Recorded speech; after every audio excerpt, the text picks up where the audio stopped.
Welcome to the Joyful Nourishment Podcast. This is a podcast about our relationship with food and eating, body image, eating disorder recovery, mental health, and more. I am your host, Lynn Thorstensen, a registered nutrition therapist and body image coach based in the west of Ireland. And I'm so glad that you're here. Welcome to another episode of the Joyful Nourishment Podcast. And today I'm here with Melanie Hargraves. Melanie is an experienced, curious, and compassionate dietitian who's interested in the way trauma can impact eating and body image. She's been qualified for over 10 years, and she blends her lived experience with this expertise to provide pragmatic and practical support for anyone struggling. And you can find Melanie on her Instagram, which is called @WhenTraumasAtTheTable. And that's where I have connected with Melanie in the first instance. And I'm a huge fan of her work. And I'm so excited to have this conversation around trauma, what it is we're talking about when we talk about trauma, and also how trauma really can show up in ways that maybe we're not always, I suppose, aware or thinking about in relation to food, eating, and body image issues. Is that how you would describe it, Melanie? And welcome to the podcast. Thank you. Yeah, I love that. That was a really nice introduction. Thank you. And yeah, likewise, I'm very, this is the first podcast I've been on where I've been, where it's been me talking, not on behalf of anybody or anything. So yeah, thank you. Thank you for that. And yeah, I would say exactly that. I think it's a topic I'm very passionate about, and I think what you said is really accurate in that I think there is often a bit of a misunderstanding when we use this word. It's a word that I think has become, there's much more understanding and awareness, I think, of trauma in the last maybe 3 to 5 years, but also comes with that, I think, some misconceptions maybe about what exactly we're talking about when we use that word. What do we mean? What is the impact? And so on and so forth. And so as grateful as I am for the increased kind of awareness and understanding, it also means that there are sometimes it allows for this like miseducation, misunderstanding to come along as well. So yeah, I agree with that. Yeah, and it is so challenging, I think, when a lot of these conversations happen on limited platforms like social media, where there's really limited space for these more in-depth, nuanced conversations, and where we are, as good as it is to, I think what you're saying, like getting some more awareness out there, we're also being fed like bite-sized bits, and then we take those bite-sized bits through our own filters and lenses and make our own stories through what that might mean. But like, if we were talking about, like, maybe we'll start here, like, how do you think about it? Like, when you say trauma, and like, sometimes we hear this big T and little t. Could you kind of explain a little bit what these mean? Like, what are we talking about then?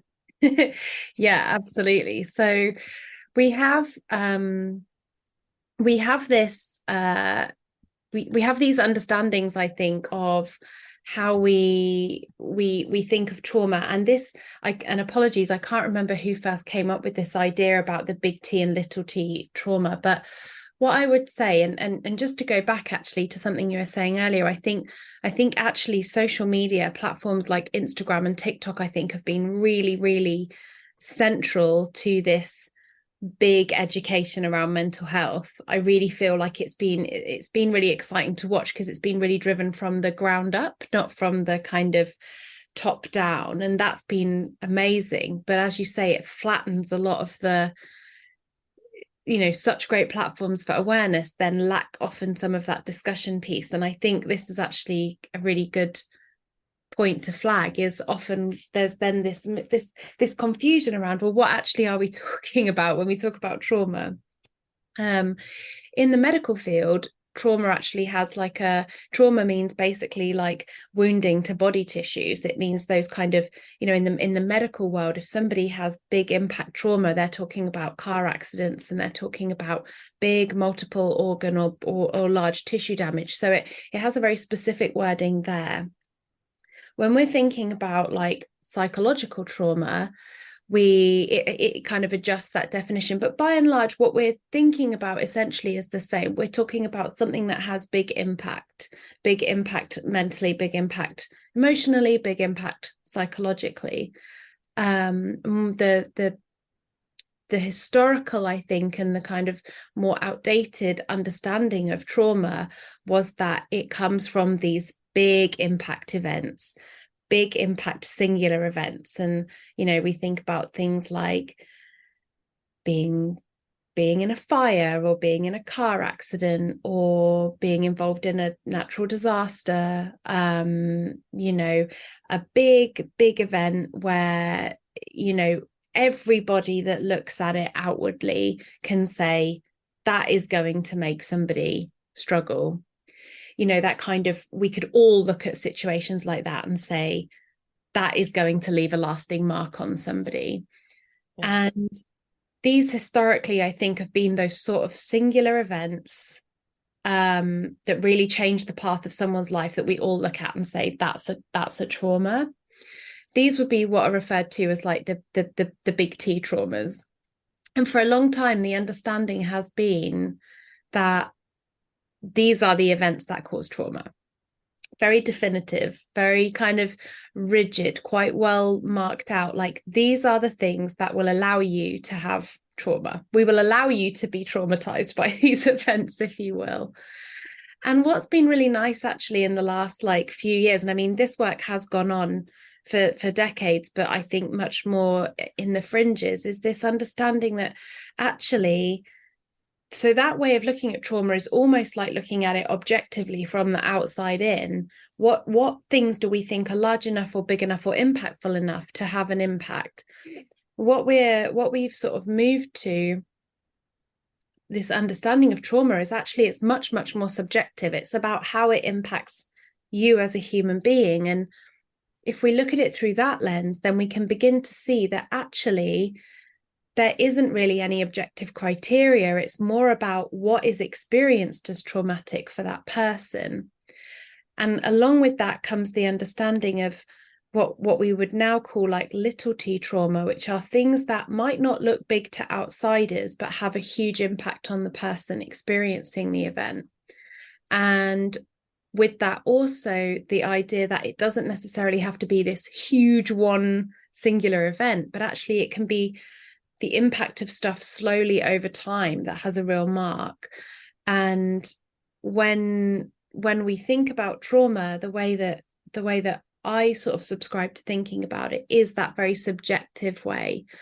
We're thinking about events or sets of circumstances that basically that individual experiences is very overwhelming to them and creates lasting like adverse effects on their well-being going forward. And I think that opens the door to like a much more expansive, much more kind of inclusive understanding of like all the different things in our lives that we can experience in that way. And I think that bit about really overwhelming is important too, because I also see there's also, I think, a discussion about, well, then everything is traumatic. If we can then experience everything that's sad or upsetting to us is traumatic. And I think things that we experience as sad or upsetting have the potential to be traumatic, but it's that piece around completely overwhelming your capacity and resources in the moment that basically acts as that kind of defined line. So lots of things have the potential to be very traumatic, yes, but often what tips over into that is it's not necessarily all of those things. And it's about that experiencing that specific set of events of something very overwhelming where you're not resourced enough and there isn't any resources outside of you. That kind of defines that. And what I like about the definition of this more expansive view is we're not gatekeeping that to only people that have been in a war or been in a natural disaster, but we're saying anybody that's experienced that feeling will understand. Yeah, that's that feels more really expansive. And I like what you said there as well. Like sometimes like we say, well, anything could be traumatic and anything has the potential to be traumatic to that individual, but it's really about how we are able to respond to the experience that we're having and how we are able to move through or like from onwards, like move on from that is what I suppose I'm trying to say. And that's been my understanding that for some people, even something that is maybe a bigger event, they are better resourced so they can, or they have better resources. They have maybe more like more loving, caring relationships that can support somebody through that. Whereas for somebody else, it's maybe a smaller incident, but they're lacking that support system. So the healing that needs to take place after the traumatic event doesn't happen in the same way, right? Absolutely. And I think that's such a good way of describing it. Is it's literally about what happens in the aftermath, what happens in the during, and what happens in the aftermath. And I think, as you say, if you are a fairly resilient person with lots of things going well in your life and a very robust support system, then potentially you have the ability to withstand quite a significant event, and it will be life-changing, and it will be upsetting or sad, but you might not experience that as traumatic, because ultimately you have all the tools and resources and support there to help you get through and make sense of that experience. Whereas, as you say, if you're maybe a lot younger, or you don't have that support network around you that basically helps you in that moment, then the capacity for a smaller event to be much more overwhelming and leave that mark, I think, is a lot higher. For sure. I am really curious then. Your Instagram is called When Trauma's at a Table. So I'd like us to go in that direction. What do you mean by that? But also, how did you sort of arrive at looking at this part around trauma and looking at it like how it sort of manifests or shows up at the table, which, you know, our relationship with food, eating, and our bodies. Yeah. So it's a, I think with anybody that ends up with an interest or a passion in this sort of area, I think it generally comes from a lot of personal experience in this space, and I'm not really any different in that regard to anyone else. I won't go into it in this podcast because it's not really kind of relevant and would take up the whole time, but I had a fairly challenging and difficult childhood, and that is something that I would now look back on, and at the time I definitely experienced it as traumatic. I just didn't have language for what it was. Obviously now I can look back and put words to that experience, and I wouldn't say that it didn't come out in one of the ways that basically manifested for me was and this touched on broader areas of my life, but was a kind of an interest in wanting things to be similar and safe, and for me to know what was going on. And one of the ways that came out for me was in wanting food to be similar and safe, and knowing what was going on.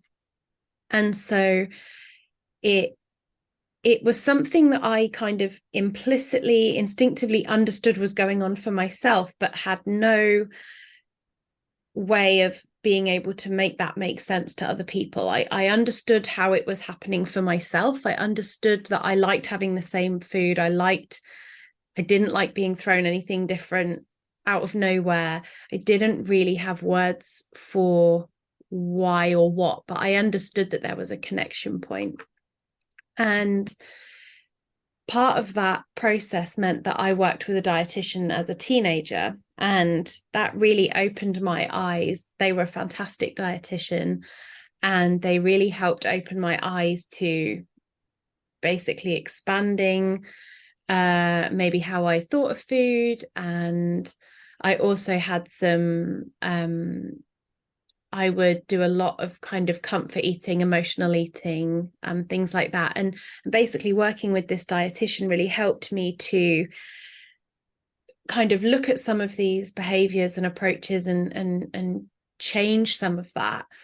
And that kind of interaction with that dietitian was so impactful for me that I decided that was what I was going to do as my job. So I owe my career and everything to this dietitian. She actually very sadly died in a car accident. It was a long time ago now, about 10 or 15 years ago, but she was she was an incredible human being, and she was very kind of fundamental in the life and the career that I have now. So thank you for sharing that. She's called Caroline Murphy, and she was amazing. But yeah, so I moved into this career basically with lived experience of how transformational, how much kind of shifting that relationship with food and to yourself can be on a really personal level. And I felt very driven going into this training to be able to give that to other people. I think a lot of dietitians are very highly motivated to do that for other people. It's one of the great skills in our profession, I think, and nutritionists, that we have this really strong desire to kind of help people to experience that change and feel what that change can feel like. And what I noticed when I kind of came out of the other side of my training and was actually working with individuals was noticing the ways that oftentimes there was almost a lack of understanding of all the other elements that might be going on in someone's life. And what I noticed was there was often a lot of focus around food and eating kind of as its own entity, almost, or as if almost the problem was exclusively contained within, any problems that people were having were exclusively contained within food and eating. And bringing obviously what I knew from my own experience into those situations, I often found myself thinking, well, but they've also said, for example, that they've been made unemployed and they're going to be without a home in the next few months and that they're depressed. So it makes sense to me that these things are going to have this knock-on impact. And it felt at the time, this was, probably 10 or 12 years ago now, that there was not this awareness of, not this, almost like there wasn't really this desire to really look under the carpet and say, what else might be going on here? And I think as I gained more experience and I worked with more people, you'll probably know this as well, the more you work with people, the more you begin to see similar themes, similar, we all share this common humanity experience, and you notice that the more people that you work with. And it was a thing that I just kept noticing again and again and again was, just to give you an example, but sometimes there would be situations where people would not be able to make a change, whether it be limiting binge eating episodes or reducing kind of compulsive exercise, for example, these things. And there would almost be this kind of frustration at the person of why they couldn't do the thing that we all were agreed was a good idea for them to not do. And I had this kind of view of or this curiosity, I guess, of like, but there must be a reason why it's continuing. There must be a reason why this is happening, because it just doesn't make sense that they would keep doing it if it wasn't doing something. And I think my own understanding of the interconnectedness of my own situation really gave me, I think, that curiosity and that desire to be like, but we need to ask more questions and we need to know what's going on more. And that's really what led to it. And with seeing more was seeing more clients and having more experience, also, you'll know this too, but you will occasionally, occasionally you will hear stories that basically underline your thinking, like that actually, yes, in some people's cases there are these experiences that tie these things together. And that really propelled me into going, I think these things are more, I don't think it's random chance that somebody might have had this very, very distressing event, being body shamed, for example, in ballet school when they're 10, and now here we are struggling with like decades of chronic dieting. Like, I don't think these are random chance events. I think these things have a root. And that really sparked for me the curiosity. And when you really, when I started to look into the impact and did various reading on trauma, actually you begin to really see, wow, there's actually loads of connections to eating and the body, just on a very sort of top line basis. If we think about that, the overwhelming feeling that we experience when something traumatic's happening, it's not happening in our brain, it's happening in our physical body. And this is the exact same arena that all of our eating is taking place, our digestion is taking place. It's what we're looking at when we're looking in the mirror. So even just on a very basic top line level, we're operating in exactly the same space. We're operating both in the body. And so it makes sense to me that if you've got unresolved trauma in the body, and you've got these processes of eating and looking at your body and dressing your body, you're all basically in the same environment. These things are going to brush up against each other. Yeah. I'm not sure. I don't think I've ever actually thought about it in that sense, like that the two things being in the same arena. I've definitely seen the connection, and also like in the sense, like, that there's so many pieces that feeds into that space of how we relate to ourselves and if that was disrupted. And then I feel as well, like when we are layering that on with dieting, then for example, or dieting culture, and I was thinking about this as I was listening to you speak, it's like, it's almost like when we are continue to focus on, like, say, helping somebody pursue intentional weight loss, or somebody is invested in that, whether they're doing it on their own behalf or working with somebody, but like it's kind of like, it's not until we actually lift the hood off that and place that somewhere else, we can access what's really going on.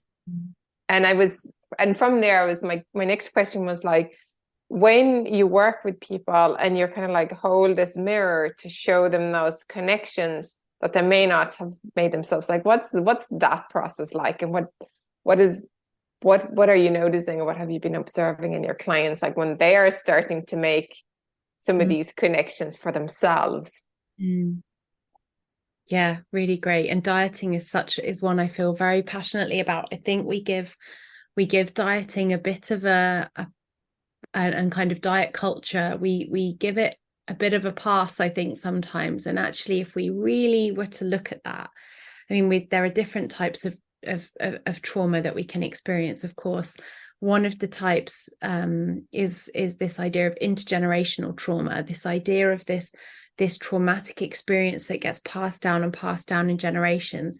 And I really am passionate about the idea that diet culture is a form of that.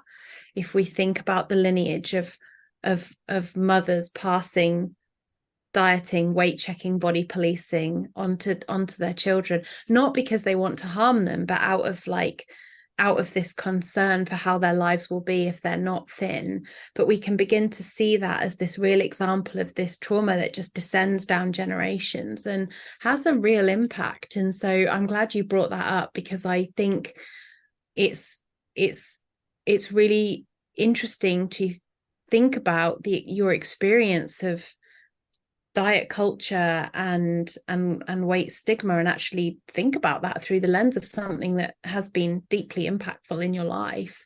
So I'm glad I had the opportunity to mention that. But definitely one of the things that I I often find very helpful to do when we're looking at our this is kind of one of my really foundational beliefs in this work, is that behaviors that we do often serve an underlying function or need. And we might not know on the surface what that need is that it's serving. And I think dieting behaviors are a really fantastic example of this, which is on the surface level, we have, well, I would just like to lose weight. I would just like to lose some weight. And this is my method of doing it. And it's very socially sanctioned because lots of people do this behavior. So I'm not doing anything out of the ordinary. I'm doing what other people are doing. And I just would really like to lose some weight because then I'll feel better. And as you say, it's such a lovely analogy. I really enjoyed that. It's like it's looking under the hood of that and saying, what is this need serving? Where is this coming from? And what is it actually doing? And what I often find is that in the beginning, people often will attribute that need to something very superficial and top line, like, I want to get into X bikini for this holiday. I have a wedding coming up and I just want to look a bit better for this wedding. And when you can really start to get under that and start to look at what are some of the origins of this? How long has this been going on for? What happens if you don't do it? And you can begin that exploratory process of looking. Sometimes what you will find is that it has its roots in something far more impactful and tied to something that's much more core to that person's identity and belief, which is what's making it so hard for them to step away from. It's not because they have a burning, oftentimes it's not because people have this burning desire to be in a size 10 bikini. It will often, if you track all the way down, oftentimes it has its roots in some things that can be really, really traumatic when you get to them. I'm thinking things like childhood bullying over weight, or parental commenting over weight, parents not picking kids up anymore because they're quote unquote too big, ballet school comments, these sorts of things.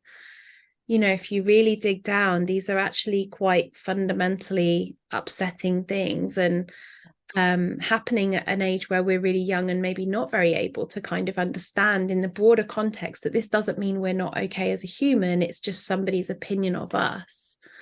So how they're experienced. And what I often find is that in this work, it's often about trying to get to this understanding point of what need is it driving? Because actually, if it's relatively easy to let go of getting into a certain size bikini for a holiday, if we really sort of put our minds to it, we can understand that actually it's not a big thing in the grand scheme of things, and we can let that one go.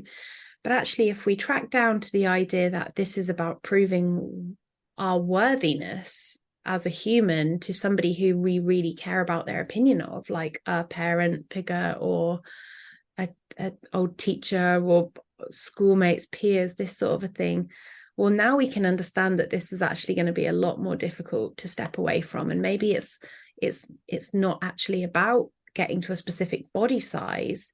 It's actually becomes then maybe more a conversation about our worth and how we define our worth. And if we're measuring it via our body size, then we can begin to see why these things become so important, become so hard.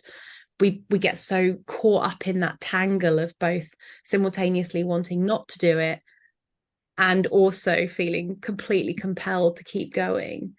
And that for me is where I think the opportunity for really understanding and beginning to change behavior comes from. It's not something we can make happen. It has to come from really understanding some of those underpinnings. Yeah. Yeah, that makes sense. And I had a conversation with somebody the other day. This is in a professional context, and their client was kind of actually very similar to what you were describing. And I'm going to mention that because this might resonate with people where they're trying to like stop emotional eating or overeating, but the desire to lose weight is still really strong. And then they were saying, well, I can't, eat different food variety, and I end up eating a packet of biscuits because, there's nothing else. And then when we talked about it, it was like, well, I really need to lose weight because I'm going to this holiday and I want to get in the pool with my son, and I can't do it. And then we're kind of like unfolded the conversation. It really felt like underneath that was like, my body isn't acceptable. I cannot accept my body because I think it is XYZ. And it's just like that kind of the barrier towards like accepting things as they currently are felt like it was just too much. This cannot be the body I'm supposed to have. And then I don't know if you have this happening in your clinical space, but I've definitely seen that. It's like, and that brings up so much. Then it's like, but what does that mean if this is my body? Well, this is the way it is right now in this moment. Nobody knows what's going to happen in the next moment, or in 5 years from now, or 3 months from now, or if something will change, because that's how things go, right?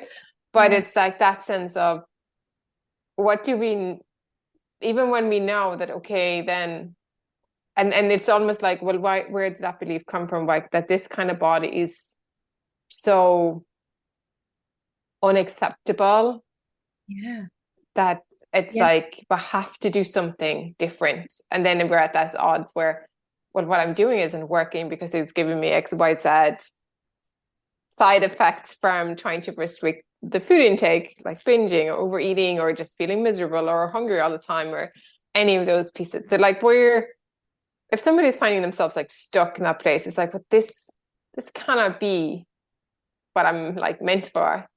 And maybe realizing, right, then, well, why am I feeling like that? What's tied to that?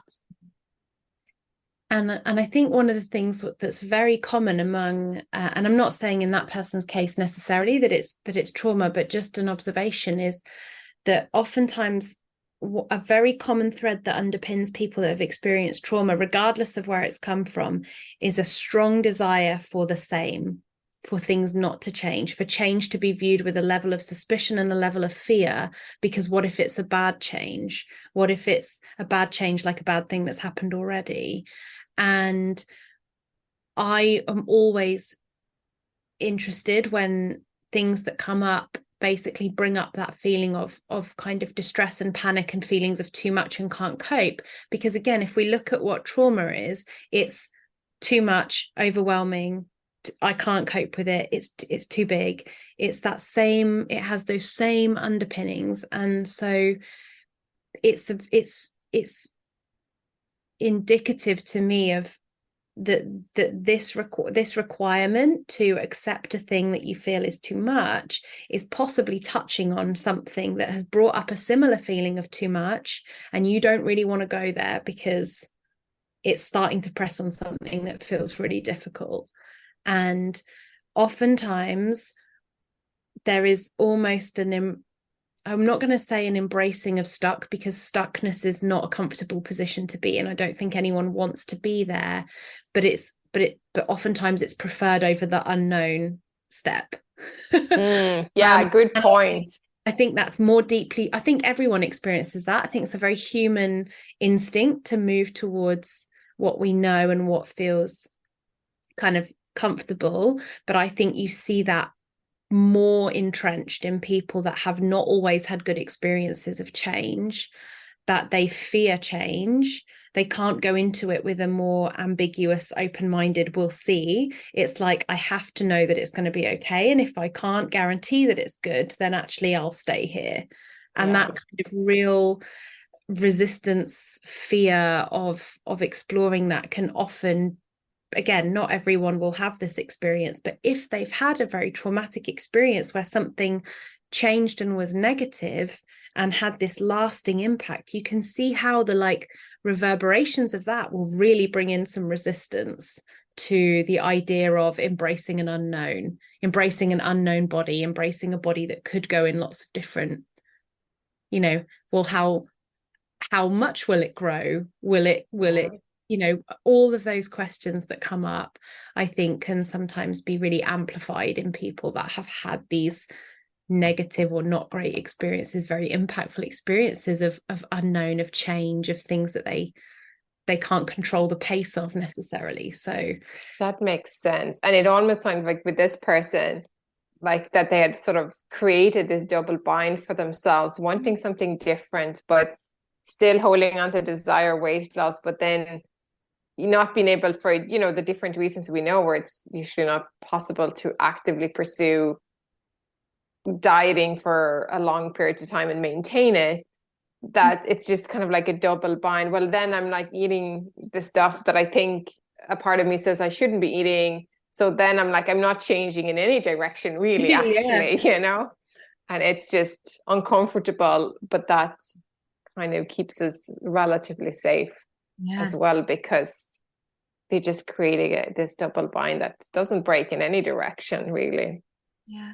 And I really love the way you described that, actually, because from the outside you can look at that behavior and it seems incredibly time consuming and frustrating. Why, as an outsider, you might look at some of that and say, they just need to move one way or the other. Just get off the fence. Just either decide you're going to throw yourself behind the weight loss or embrace a new body size. Holding both is madness. What are you doing?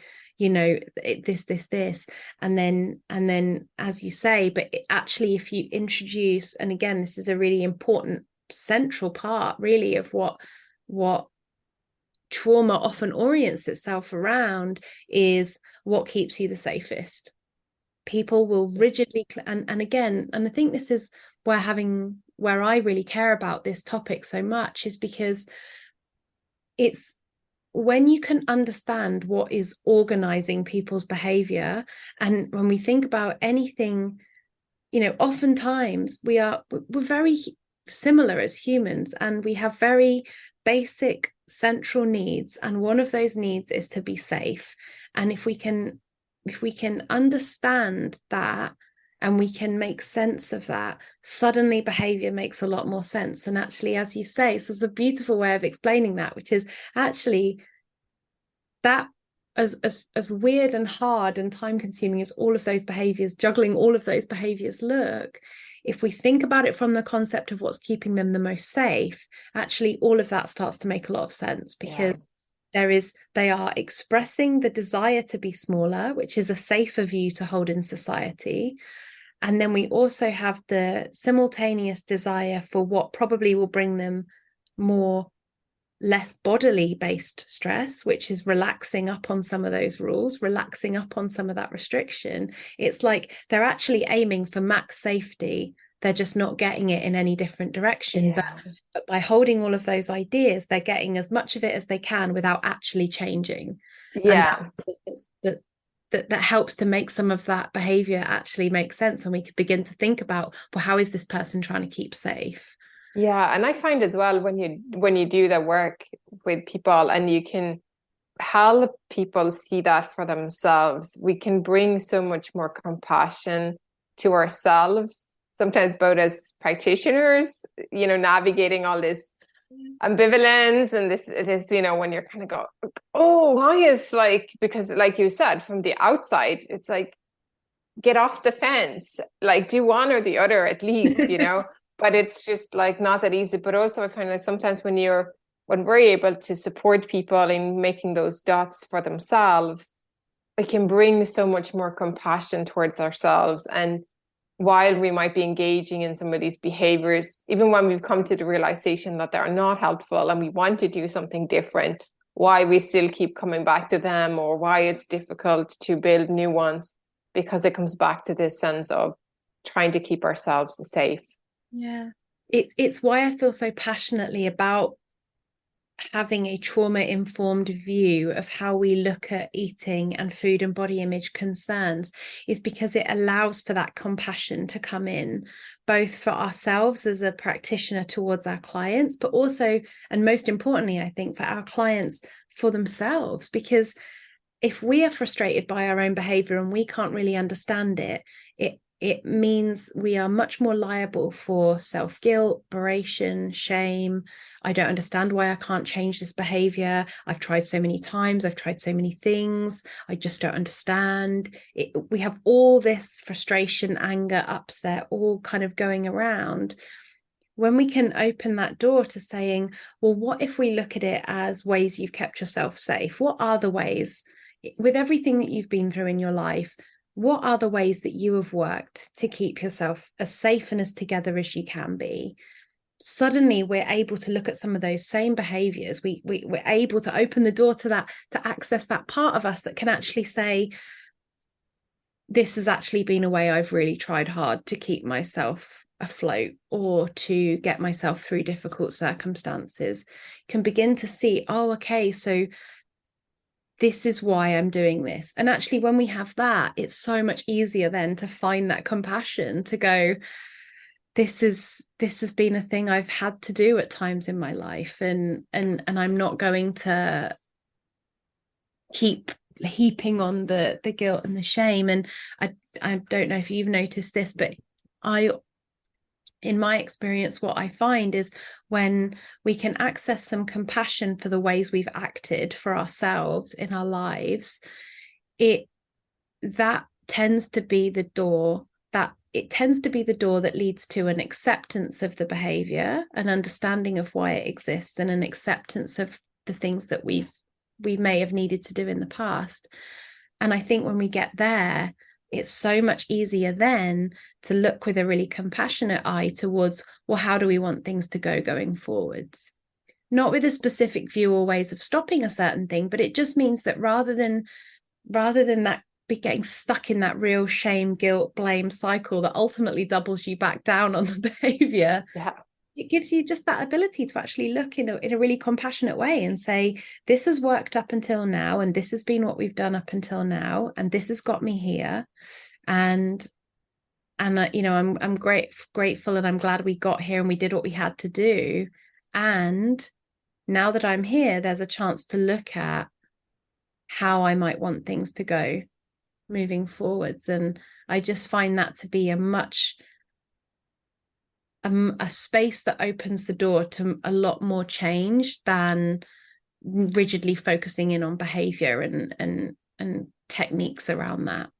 Yeah, I totally agree. I think it's almost like when you've created that space and you've had the opportunity to look how these things have served you in the past with that compassion lens, then you can start bringing in the focusing on changing the behaviors and giving new tools and practices that can help and expand ways of coping or basically like dealing with life and being a human that may feel better aligned with where the person is right now and how they want to live their life moving forward. Because often at the point where any person who's working in this space with helping people heal their relationship with food, eating in their bodies, is like most time people come in the door because they've reached the point where what they have been doing, whatever that has been, it's becoming too painful, and it's still keeping them maybe safe, but it's just the cost of that is now too high to where they've been before. And so they are ready, but it's not, you still have to bring in that compassion somewhere in order to kind of then create the space for the other things to land somewhere. And I don't know if you've notice this or observe this, but one thing that I often observe is that oftentimes a lot of these behaviors that people use, whether it be binging or purging or restrictive eating or compulsive exercising, these different things, they're often old skills that have, it's not new things people have picked up in the last 6 months, 2 years. These will have their origins back to a much earlier version of themselves. And going back to the compassion piece, I think we can have compassion for that really early version of ourselves that had limited resource and basically had to go with what worked at the time. That also then is a really lovely thing that we can then look at in the current moment to say, you know, I've got different opportunities now. I'm a different person now. I'm 10, 20 years down the line. I have all this other wealth of experience and knowledge about life, about myself, about what works for me, about my values, what I care about. And it's almost like that really nice window for a reappraisal of some of that stuff. Yeah. Do I still want to bring this with me? Maybe I still do, actually, but maybe I bring it with me as a backup. Maybe I bring it with me as a in last chance saloon, you know, but maybe there's opportunities to look at other ways that might be more beneficial more of the time, that don't come with, as you say, some of these high costs. And I think that feels to me like a much more compassionate way of looking than being in that mindset of we kind of need to just really focus on eradicating this behavior almost to the exclusion of all those other elements. And I know you work in that way, that kind of holistic view. Yeah, at least that's how it comes across. No, I'm joking. I do work in that way, because I do feel like, I mean, like when I listen to people, and I know as well, I've done it myself and I still do it at times, where it's like we're doing something, then we're not trying to do that things, and then we find ourselves doing it, and then we judge ourselves because we did the thing that we thought we shouldn't be doing, or we told ourselves we shouldn't be doing. So then that judgment is like that stick, then we just pick up and just like continues to hammer down on ourselves. And I have asked people, how helpful is that? Most people say, she's not really that helpful. Right? It's like, when I think about it, but then, you know, like if we have such a loud inner critic, most of the time, like, we don't even hear it. We're not even aware that that's what's going on, because we're so used to that ongoing, relentless criticism and judgment of ourselves with anything we do, that it's just like a continuous background noise. Yeah. So then when you point it out, it's like, oh, yeah. And then alongside that, I feel like with compassion, like maybe it's getting better, and the conversation around self-compassion, but that there's this myth that just needs to really like go, that being harder on ourselves kind of works. Like if it worked, it would have worked a long time ago. Yeah. And it's just not really like motivating, I think. I don't know, like I don't know where we pick up this. Maybe it is in our capitalist patriarchal society that like being hard on ourselves is somehow motivating, and that if we're actually kind to ourselves, we're just going to slack off. Yeah. Like, what's wrong with that? But anyway, it's just like, we just like, because it feels like, and when I listen to you talk about this, like meeting ourselves in that space with compassion through that lens of understanding how these things have served us, with the root of whether it's a small T or a big T, or continuous small T's for a long time, that we can actually then, just the energy is so different. Yeah. And the space from where we're making choices going forward, and even when we are reverting back to old behaviors, it's just easier to move forward again, to pick ourselves up, because we are now really supportive of ourselves in our own process. Yeah.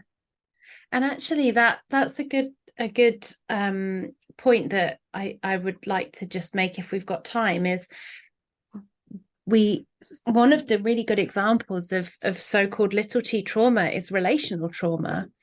It's interpersonal trauma, so things that have been enacted on you by other people. And we know that oftentimes it's often those closest relationships to you that have the most meaning and the most significance, where if there is rupture and trauma in that relationship, we experience that as a very traumatic. And especially the younger we are, with more influential figures in our lives, thinking parents, thinking teachers, family members, and so on. And it's sometimes where we get that really strong inner critic from is because actually back when they had much more influence in our lives, it actually really benefited us to strongly drive and police our own behavior to avoid problems with other people. So in this way, we can see how the origins of that starts well, but as you say, very quickly becomes this second nature, invisible voice in our heads that we don't even really recognize are there, and can become such a driving factor. And one of the things that I think is interesting with stuff like that is how we almost then reenact that relational trauma on ourselves, almost like unconsciously, like we're not even really sure we're doing it. We don't even really know we're doing it. And so it's sometimes for people, and I don't know if you've had clients similarly, but sometimes people are learning compassion for the first time. They're learning it.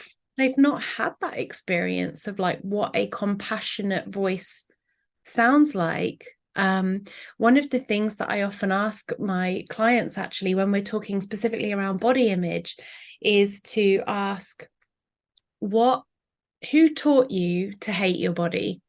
And people can give you 1,000,001 examples: the magazines you read when you were 14, the MTV videos you watched growing up, Kate Moss, like all these examples of people. And then I always like to turn that question on its head and say, and who taught you how to love your body and look after your body?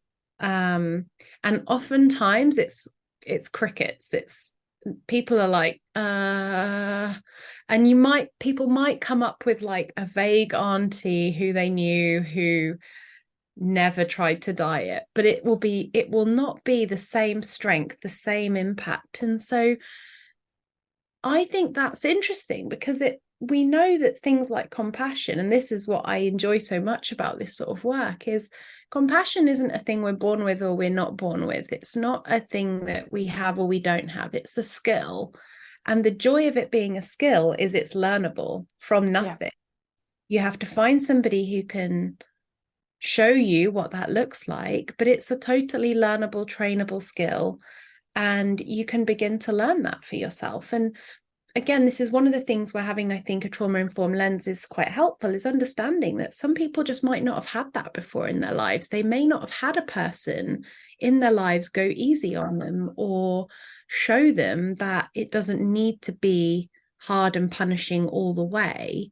And I think this is really something that ultimately benefits in our favor as well as practitioners, right? It means that we also have to be modeling this, and we have to be compassionate towards ourselves, because in a way we might be the first person modeling for somebody what does compassion for your body look like, what does compassion for your behaviors look like. And thank you for bringing up that around relational trauma as well, because I feel like that might be one of the biggest pieces of trauma that shows up in this space around our relationship with food, eating, in our bodies. And around the table. Definitely. And actually, just to throw one more in that I think may be relevant for people that listen to your podcast, is also the experience of things like medical trauma. And, if we think about things like weight stigma, and kind of body commentary, I think that shows up a lot in this space too. Oftentimes people have been really harmed by that. And to be critical, also some people in our own profession, a lot of nutritionists and dietitians out there that are quite weight and body shaming when it comes down to it. And so I think it's being mindful of these factors, as you say, the relational trauma element. Ultimately, I see our role as I work, and I'm sure you do as well, but it's about working in a very relational way, and that heals that sort of trauma. So it's also, again, being mindful of the experience people might have had in a medical profession, sometimes with people very similar to us or who do the same roles as us. So these things are all going to come into the room with us. These things are all things people bring with them, and it's being mindful of all of that, I think. I think so. And I think and I think sometimes we forget, particularly for those of us who come from a nutritional background, like how important the therapeutic encounter is in and of itself, if we can work in that relational way, that is actually as healing or more healing than anything we say or do in specific, like what if we talk about behavior changes or nutrition education or advice or any of that kind of, whereas like that relational piece is so important. And that's, for me, that's the joy of doing the work as well, to be sitting and working alongside other incredible humans, so that are teaching us so much as well. I feel like our clients are some of our biggest teachers, so I'm always so grateful for them. So Melanie, I think I have really enjoyed this conversation, and I think there's loads of great wisdom for people to take away from this. So as we are coming to a close, I like to ask my guests what joyful nourishment mean to you, and how you joyfully nourish yourself. That's a good question. What does joyful nourishment mean to me? I think for me, it is the interplay of what we need to give our bodies and what we can give our bodies, in terms of we can give it that joy and that pleasure, and being able to choose that. It's a privilege and a luxury to be able to choose to eat in that way.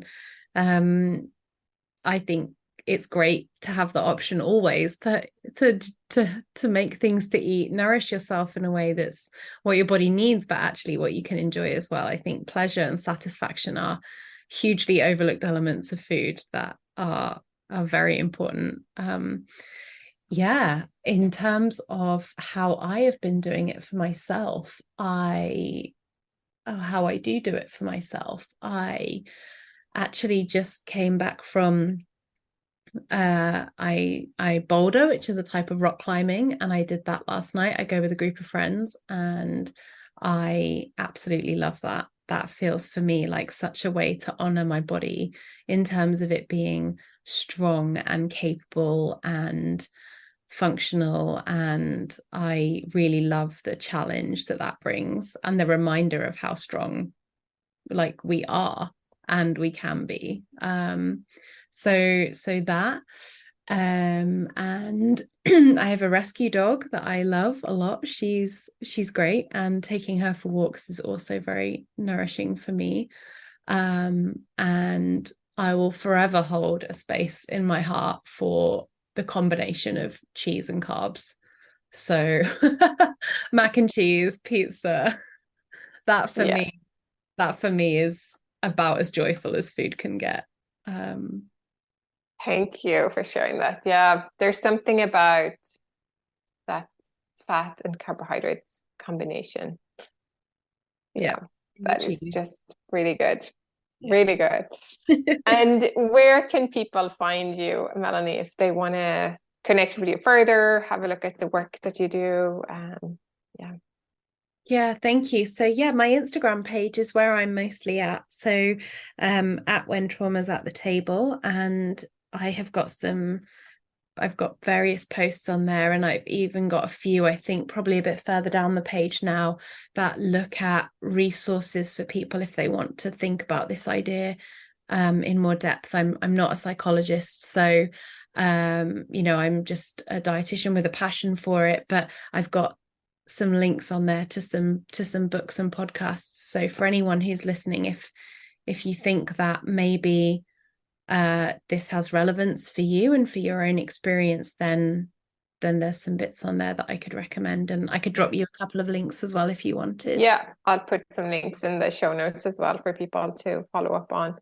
And yeah, I think your Instagram page in and of itself, if people go there and actually take some time to go to your actual page and scroll and read the post, there's a lot of thought-provoking and informational content there, I think, in around this space. And I think I would say this as a nutrition professional myself, that yes, we're not psychologists or psychotherapists, but there is something that the importance of nutrition professionals and dietitians to be trauma informed and really understand how people's different lived experience shows up in our relationship with food, even if we're not working in the space of eating disorder or recovery, for example, I think is really important.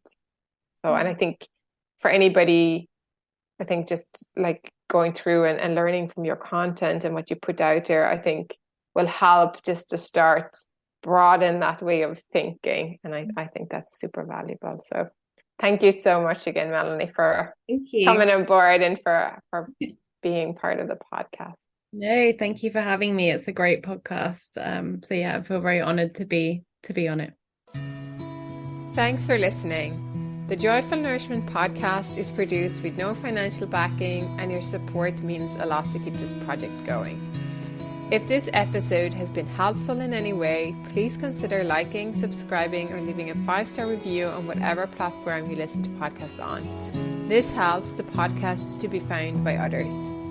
And of course, you can also forward this episode to a friend whom you think may benefit. Find out more about what I offer on straightforwardnutrition.com, and if you're interested in working with me, please use the link in the show notes to book in for a free initial 30-minute session. And finally, please come and join the Joyful Nourishment community over on Substack, unless you're there already, by subscribing to my newsletter using the link below.